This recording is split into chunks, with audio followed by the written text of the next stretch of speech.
اور اس کے علاوہ بھی ایران مخالف ایک دہشت گرد گروہ ہے MKO کے نام سے، اس کو بھرپور سپورٹ کی، اور اس وقت بھی وہ امریکہ میں اور امریکہ کے حوالی ملکوں میں ایران کے خلاف سرگرم عمل ہے، اور اس پہ تقریباً ایران کی طرف سے یہ موقف ہے کہ 17,000 ان کی اہم شخصیات جس میں پارلیمنٹ کے اراکین اور وزراء اور پرائم منسٹر اور پریزیڈنٹ تک شامل ہیں، وہ اس MKO نامی گروپ کے ہاتھوں جو ہیں وہ شہید ہوئے ہیں۔ تو امریکہ اور ایران کی ٹینشن کشیدگی تو ہمیشہ رہی ہے، اور جب تک یہ انقلاب ہے اور ایران کی حکومت امریکہ کی ڈکٹیشن قبول نہیں کرتی اور اس پوزیشن میں نہیں چلی جاتی جس پوزیشن میں شاہ ایران تھا اور وہ امریکہ کا پولیس مین سمجھا جاتا تھا اس علاقے میں، تو یہ کشیدگی رہے گی۔ البتہ اس کشیدگی میں جو شدت آئی ہے، میں سمجھتا ہوں کہ وہ جنرل قاسم سلیمانی کی شہادت سے پہلے بھی تھی۔ جب ایران اور 5+1 کنٹریز مل کے ایران کے ایٹمی پروگرام کے بارے میں ایک ایٹمی معاہدہ کیا، تو اوباما کے دور میں تو وہ اس کو مانا گیا، لیکن جو ہے ٹرمپ صاحب برسر اقتدار ہے تو وہ انہوں نے فوراً جیسے اور بہت سے عالمی اداروں سے اپنے آپ کو نکالا ہے، انہوں نے اس عالمی ایٹمی معاہدے کی مخالفت کی اور خود اس سے نکل گئے، کیونکہ اس معاہدے کے اندر بہت ساری سینکشنز جو ہیں وہ ختم ہونی تھی، کیونکہ جب یہ معاہدہ ہوا تو سلامتی کونسل کے اندر 2231 ایک قرارداد منظور کی گئی جس میں ایران پہ عائد تمام پابندیاں ختم کر دی گئی تھی، تو یہ ظاہراً امریکہ کے لیے قبول نہیں تھا اور انہوں نے اپنے آپ کو نکال دیا، ٹرمپ اس معاہدے سے نکل گیا۔ اس معاہدے سے نکلنے کے بعد پھر کئی طرح کی سینکشنز جو ہیں وہ امریکہ کی طرف بڑھنا شروع ہو گئی، اس میں بینکنگ کے بارے میں بھی ہے، امپورٹ ایکسپورٹ کے بارے میں ہے، حتیٰ سیونگ میڈیسن کے عنوان سے جو ہے وہ انہوں نے پابندیاں عائد کر دی۔ حتیٰ ایران میں جب یہ سیلاب آیا تو وہاں سے باہر ریڈ کریسنٹ اور اس طرح کے عالمی اداروں نے کچھ مدد کرنا چاہی تو اس میں بھی امریکہ جو ہے مانے ہو گیا اور رکاوٹیں ڈال دی۔ تو یہ کشیدگی بڑھتے بڑھتے جس طرف آپ نے اشارہ کیا وہ جنرل قاسم سلیمانی کی شہادت تک پہنچی، اور یقیناً اس سے شدت میں اضافہ ہوا، چونکہ ایران نے بھی جواب میں عراق میں موجود امریکی اڈے پہ عین الاسد پہ حملہ کیا، تو یقیناً یہ امریکہ کے لیے ناقابل قبول تھا۔ امریکہ نے تو ہمیشہ حملے کیے، ایکشن کیا، اسے کبھی اس کا خوف ہی نہیں ہوتا تھا کہ کوئی ان کے خلاف ری ایکشن بھی کر سکتا ہے، اور وہ بھی مڈل ایسٹ کے اندر۔ اسے سوویت یونین، رشیا وغیرہ سے تو توقع ہو سکتی تھی، لیکن ایک اسلامی ملک سے اور بھی ایسا اسلام اس کو 40-45 سالوں سے انہوں نے ہر طرح کے معاشرے میں لی ہوا تھا، تو ایران بھی اس طرح کا کوئی بڑا ری ایکشن شو کر سکتے ہیں۔ دوسرا یہ ہے کہ امریکہ کرتا ہے، اس کے انداز مختلف ہیں، افغانستان میں دیکھ لیں آپ، عراق میں دیکھ لیں، شام میں دیکھ لیں، ماضی میں ویتنام میں دیکھ لیں، اور بھی بہت ساری مثالیں ہیں ملکوں میں، لیکن چونکہ اسے کہیں سے کبھی کوئی ریئیکشن نہیں نظر آیا تو وہ ہمیشہ جو ہے وہ آگے ہی بڑھتا رہا ہے، لیکن ایران کے وہاں سے پہلے اسے ہر صورت میں جواب ملا، اور یہ جو جنرل قاسم سلیمانی کی شہادت کے بعد ایران کی طرف سے وارنٹ جاری ہوئے، یہ ایک نیچرل پروسیس تھا کہ جو ہونا تھا ایران کے اندر، کیونکہ ایران کی پارلیمنٹ نے اس پہ باقاعدہ ڈیسیژن لی ہوئے تھے کہ وہ ہر سیاسی، سفارتی اور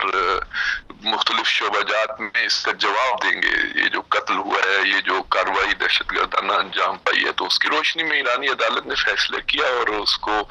یقیناً انٹرپول کو بھی انہوں نے دیا۔ اسی طرح کے بہت سارے فیصلے امریکہ نے بھی کیے ہوئے، ایران کی بہت ساری شخصیات پہ انہوں نے پابندیاں عائد کی ہوئی ہیں، ان کے بینکنگ کے سارے سسٹم کو بلاک کیا ہوا ہے، تو امریکن کورٹس بھی اس طرح کے فیصلے کرتی رہتی ہیں، ایران نے بھی اسی طرح کا فیصلہ کیا۔ صرف ایک میں سمجھتا ہوں کہ ایک علامتی ایک ڈیسیژن ہے تاکہ دنیا کے دوسرے حریت پسند ملکوں اور تنظیموں اور تحریکوں کو یہ پیغام جائے کہ امریکہ کو بھی چیلنج کیا جا سکتا ہے۔ مثلاً سینکشنز کے عنوان سے بھی ایران نے اس وقت ہیگ کی جو عالمی عدالت ہے، انصاف کی جو عالمی عدالت ہے ہیگ میں، اس میں بھی ایران نے امریکہ کو جو ہے وہ چیلنج کیا ہوا، اور وہاں پہ بھی جو ہے وہ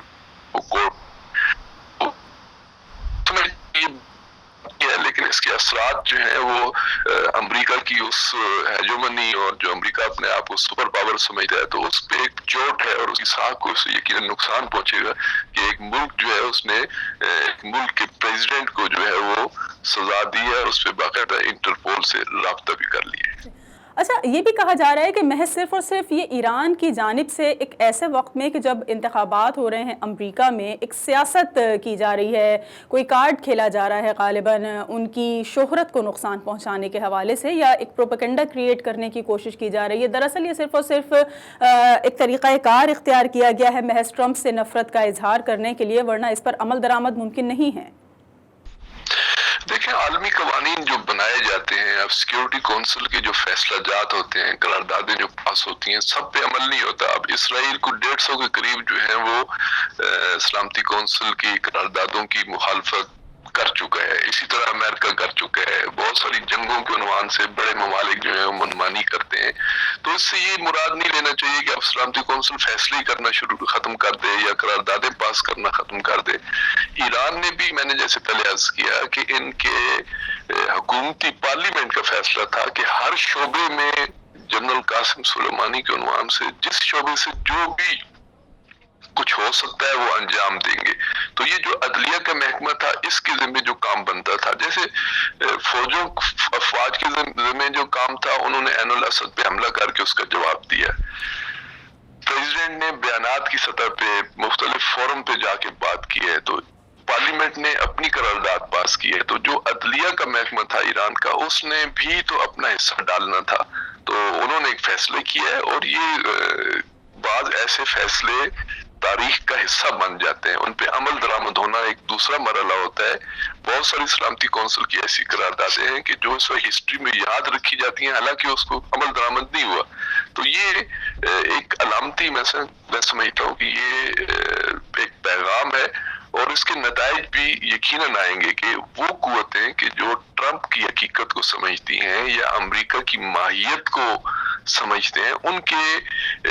جو موقف ہیں ان کو سے تقویت ملی ہے عالمی سطح پہ۔ وہ تجزیہ نگار کہ جو ٹرمپ کو اس وقت عالمی امن کے لیے خطرہ سمجھتے ہیں، ان کے لیے ایک موقع سامنے آیا ہے، ان کے لیے ایک ایسے ملک کا موقف سامنے آیا ہے، ایک ایسے ملک کی کورٹ کا جو ہے وہ فیصلہ سامنے آیا، جس کو سامنے رکھ کے وہ بہت کچھ امریکہ کے خلاف لکھ سکتے ہیں، بول سکتے ہیں۔ آج تو دنیا میڈیا کی دنیا ہے نا، اگر یہ فیصلہ نہ ہوتا تو آیا آپ اس موضوع پہ گفتگو کرتے، آپ اپنے پروگرام میں اس موضوع کو شامل کرتے؟ یعنی یہ ایک چیز باعث بنی ہے کہ ایک ایسا ایشو اٹھ گیا ہے کہ جو یقیناً امریکنز اور اس مائنڈ سیٹ کے لیے کہ جو امریکن حکومت کے پیچھے ہے، چاہے وہ نیو کانس ہیں یا چاہے وہ جنگ پسند ٹولہ ہے یا جو ٹرمپ کے پیچھے چھپا ہوا صہیونی ٹولہ ہے، تو یہ سب ان کے لیے ایک پیغام تو ہے کہ ان کی غلط باتوں پہ لوگ بولیں گے، اعتراض کریں گے۔ ایسا نہیں ہوگا کہ اب لوگ جو ہے وہ خاموشی اختیار کریں گے اور کچھ بھی اس پہ ریئیکشن نہیں آئے گا۔ اچھا، یہ بھی بتا دیجئے، کیا آپ کو لگتا ہے کہ واقعی جس طرح سے امریکی صدر ٹرمپ کے اور دیگر ممالک کے ساتھ تعلقات بہتر نہیں رہے ہیں اور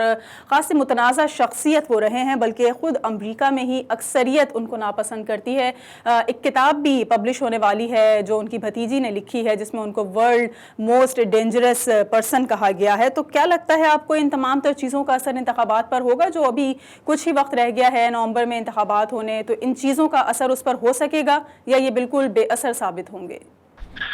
ہم نے دیکھا ہے ماضی میں بھی امریکہ میں الیکشن جو ہے وہ داخلی سیاست کی بنیاد پہ لڑے جاتے ہیں، معمولاً فارن پالیسی کو کوئی اس میں زیادہ عمل دخل نہیں ہوتا جو ماضی کے انتخابات رہے ہیں۔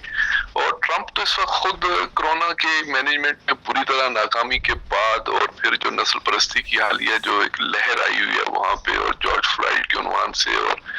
اب تو وہاں پہ جو ہے وہ امریکی پرچم خود ملک کے اندر جلائے جا رہے ہیں۔ یعنی یہ دنیا کی تاریخ میں ایک منفرد مثال ہے کہ کسی ملک کے اندر اس ملک کا شہری اپنے قومی پرچم کو جلا رہا ہو یا اپنی ان علامات کو اور اپنے ان ہیروز کے مجسموں کو گرا رہا ہو۔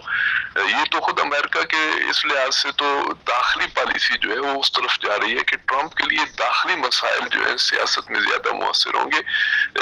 خارجہ سیاست کے عنوان سے امریکن عوام اپنے ملک سے باہر سوچتے بھی نہیں ہیں۔ الا یہ کہ کبھی کبھی جو ہے وہ ہیرو بنا کے پیش کیا جاتا ہے. تو اگر ٹرمپ کو ہیرو بنا کے پیش کرنے کی کوشش کی کہ انہوں نے جنرل قاسم سلیمانی کو جو ہے وہ شہید کیا ہے، تو اس سے وہ ممکن ہے فائدہ اٹھا لے، ورنہ تو ٹرمپ کے مسائل ہی اور ہیں. اور جو بائیڈن نے جس انداز سے، جو بائیڈن کا جو سکینڈل اور اس کے بیٹے کا سکینڈل ان کے ساتھ چل رہا تھا، اور جس انداز سے ٹرمپ نے یوکرائن میں جو ہے اپنے اختیارات سے سوء استفادہ کرتے ہوئے وہاں پہ پریشر ڈالا، اور وہاں پہ جو بائیڈن کے خلاف اور ان کے خلاف جو ہے وہ اپنے مخالف کے خلاف جو ایک کیسز کو اور سکینڈل کو بنانے کی کوشش کیا، تو وہاں کے الیکشن کے میں سمجھتا ہوں کہ ایشوز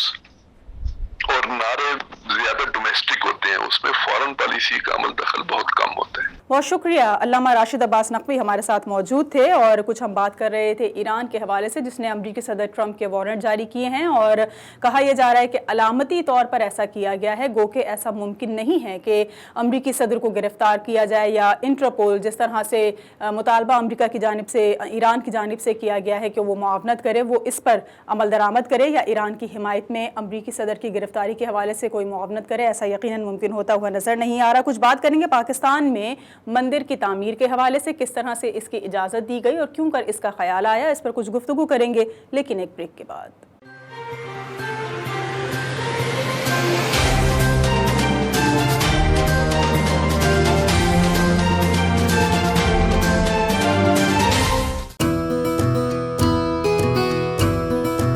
نیو یارک بروکلن کے رہائشیوں کے لیے خوشخبری. بروکلن میں آپ کے گھر سے قریب ہماری کسی بھی فارمیسی میں تشریف لائیں، جہاں ادویات کے علاوہ اعلیٰ اور معیاری کوالٹی کے اسکن پروڈکٹس، کاسمیٹکس، حلال وائٹامنز، چھوٹے بچوں کے کھلونے اور واکنگ ایڈز بھی دستیاب ہیں. ہماری تمام فارمیسیز میں تمام بڑے کریڈٹ کارڈز اور انشورنس قابل قبول ہیں. اپنی سہولت کے مطابق آج ہی تشریف لائیں. تیز pharmacy 834 Coney Island, Brooklyn, New York. Phone number 7182840100. Naz pharmacy 731 Coney Island avenue, Brooklyn, New York. Phone number 7182844200.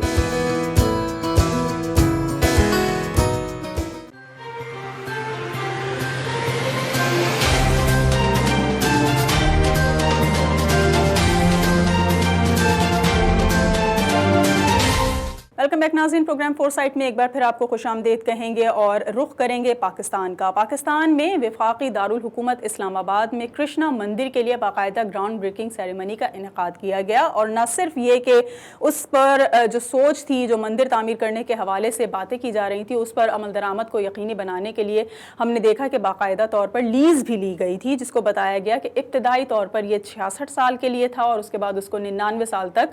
قائم کیا جانا تھا. لیکن فی الحال اس فیصلے کو روک دیا گیا ہے. لیکن اسلامی جمہوریہ پاکستان میں کیا آئین پاکستان اس بات کی اجازت دیتا ہے، جہاں پر آئین ہمیں اقلیتوں کے حقوق کے تحفظ کی بات کرتا ہوا نظر آتا ہے، اور اس بات کو پوری دنیا جانتی ہے کہ جتنا زیادہ محفوظ اقلیتیں پاکستان میں ہیں، شاید ہی کسی اور ملک میں اقلیتوں کو اتنے حقوق فراہم کیے جاتے ہوں. لیکن کیا اس بات کی اجازت ہے کہ یہاں پر ایک اسلامی ملک میں کسی غیر مذہب کی عبادت گاہ کی نئے سرے سے تعمیر کی جائے؟ کتنی اس بات کی اجازت ہمیں شریعت دیتی ہے؟ آئین پاکستان میں اس حوالے سے کیا معلومات درج ہیں، اور کیا ایسے حکمرانوں کے لیے کسی قسم کی کوئی سزا بھی تجویز کی گئی ہے یا نہیں؟ اس پر کچھ ہم بات کریں گے. ہمارے ساتھ موجود ہیں علامہ مفتی یوسف قصوری صاحب. بہت شکریہ مفتی صاحب، آپ نے وقت دیا پروگرام کے لیے ہمیں. یہ مجھے بتا دیجئے کہ آپ اس بارے میں کیا رائے رکھتے ہیں کہ اسلامی جمہوریہ پاکستان، جو کہ اسلام کے نام پر قائم کیا گیا تھا، مسلمانوں کے لیے ایک علیحدہ ریاست کا جو تصور تھا، وہاں پر ہندوؤں کی عبادت گاہ، وہاں پر بت خانے کی تعمیر، وہاں پر کسی مندر کی تعمیر، کیا شریعت کہتی ہے اس بارے میں؟ کسی ایسی ریاست، کسی مسلم ریاست میں مندر تعمیر کرنے کے کیا احکامات ہیں؟ اسلام آباد میں تعمیر ہونے والے مندر اور غیر مسلموں کی عبادت گاہوں کے بارے میں ہمیں دو چیزوں کو پیش نظر رکھنا ہے. نمبر 1 شریعت کے احکام، نمبر 2 آئین پاکستان کا احترام. جہاں تک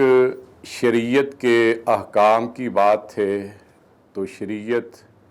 توحید کی آبیاری اور شرک کی بے کنی کا حکم دیتی ہے. ہم مسلمان ملت ابراہیمی اور شریعت محمدی کے پیروکار ہیں، اللہ احکم الحاکمین نے قرآن مجید میں فرمایا ہے، قل اننی ہدانی ربی الی صراط مستقیم دینا قیما ملت ابراہیم حنیفا وما کان من المشرکین۔ اے حبیب صلی اللہ علیہ وسلم، آپ اعلان فرما دیں کہ میرے رب نے مجھے صراط مستقیم پہ گامزن فرمایا ہے۔ ٹھوس اور مضبوط دین جو ملت ابراہیمی ہے، جو صرف ایک اللہ کے ہو کر رہے اور وہ مشرکوں میں سے نہیں تھے۔ ابراہیم علیہ السلام نے جس گھر میں آنکھ کھولی وہ ایک بت کدے کا منظر پیش کرتا تھا۔ ان کا باپ بت تراش بھی تھا، بت فروش بھی تھا اور بت پرست بھی تھا۔ حضرت ابراہیم علیہ السلام نے اپنے باپ کو سمجھانے کی کوشش کی کہ یہ مورتیاں جو خود اپنی جگہ سے حرکت نہیں کر سکتی، وہ کسی کے لیے باعث برکت کس طرح ہو سکتی ہیں؟ جو اپنا کوئی مسئلہ حل نہیں کر سکتی، وہ دوسرے کی مشکلات کا ازالہ کس طرح کر سکتی ہیں؟ باپ نے ناراض ہو کے گھر سے نکال دیا۔ ابراہیم علیہ السلام نے جس معاشرے میں آنکھ کھولی، وہاں شہر کے وسط میں ایک بہت بڑا مندر تھا جس میں بہت ساری مورتیاں سجا کے رکھی گئی تھیں۔ ابراہیم علیہ السلام نے لوگوں کو بھی یہی بات سمجھائی کہ یہ مورتیاں نفع نقصان کی مالک نہیں، کائنات کا نظام چلانے والی صرف اللہ کی ذات ہے۔ قوم کے لوگ بات سمجھنے کے لیے تیار نہ ہوئے تو حضرت ابراہیم علیہ السلام نے عملی طور پہ ان بتوں کے لیے آپریشن کیا۔ قرآن مجید اس کی گواہی دیتا ہے، فَجَعَلَهُمْ جُزَازًا۔ ابراہیم علیہ السلام نے ان مورتیوں کے خلاف آپریشن کرتے ہوئے انہیں ٹکڑے ٹکڑے کر دیا۔ قوم کے لوگ آگ بگولا ہو گئے اور حضرت ابراہیم علیہ السلام کو زندہ جلانے کے لیے انہوں نے آگ میں ڈال دیا۔ تو اللہ احکم الحاکمین نے آگ کو حکم دیا، یا نار کونی بردم و سلامن علی ابراہیم۔ اللہ کے حکم سے وہ نار ابراہیم علیہ السلام کے لیے گلزار بن گئی۔ رسول اللہ صلی اللہ علیہ وسلم کی ولادت باسعادت مکہ مکرمہ میں ہوئی۔ مکہ مکرمہ حضرت ابراہیم علیہ السلام اور حضرت اسماعیل علیہ السلام کا مسکن اور توحید کا مرکز تھا۔ یہاں شرک کا کوئی نام و نشان نہیں تھا کہ بنو خزاع کے قبیلے کے سردار عمر بن لہئی نے مکہ میں آ کے خانہ کعبہ کے متولی کو سبکدوش کر دیا اور خود زبردستی خانہ کعبہ کی تولیت حاصل کی۔ وہ بیمار ہو گیا، قریب المرگ تھا۔ کسی حکیم نے بتایا کہ ملک شام کے شہر بلقاء میں چلے جاؤ، وہاں گرم پانیوں کا کوئی چشمہ ہے، چند دن غسل کرو تو ہو سکتا ہے تمہاری طبیعت ٹھیک ہو جائے۔ یہ بلقاء گیا، غسل کیا، اس کی طبیعت ٹھیک ہو گئی۔ یہاں اس نے لوگوں کو بتوں کی پرستش کرتے ہوئے دیکھا تو اس کے بارے میں پوچھا اور واپسی پہ اس نے درخواست کی کہ ان بتوں میں سے ایک بت مجھے بھی دے دیا جائے۔ تو انہوں نے حبل نامی بت انہیں دیا اور اس نے لا کے حبل نامی بت کو خانہ کعبہ میں لٹکا دیا۔ ان کی دیکھا دیکھی طائف کے لوگ جو بنو ثقیف تھے، انہوں نے بھی لات کے نام کا ایک مجسمہ بنایا، اسے طائف میں نصب کیا اور اس کی ایک تصویر خانہ کعبہ میں لا کے رکھ دی۔ مکہ اور مدینہ کے درمیان قدیت مقام پہ لوگوں نے منات کے نام کا ایک مجسمہ بنایا، وہاں بھی نصب کیا اور اس کی ایک ڈمی بنا کے خانہ کعبہ میں بھی رکھ دی۔ مکہ مکرمہ سے کچھ ہی فاصلے پہ وادی نخلا کے قریب حراز نامی ایک گاؤں ہے۔ وہاں ان لوگوں نے اپنی ایک دیوی جو عزا ہے اس کا مجسمہ بنایا اور اسے بھی خانہ کعبہ میں لا کے رکھ دیا۔ نبی کریم اور اسی طرح دیگر قبائل نے بھی اپنے اپنے مجسمے بنائے، اپنی بستیوں میں بھی رکھے، خانہ کعبہ میں بھی لٹکا دیے۔ تو نبی کریم صلی اللہ علیہ وآلہ وسلم نے انہیں بھی یہی بات سمجھائی کہ کائنات کو بنانے والی، اس کے نظام کو چلانے والی اللہ کی ذات ہے، اسے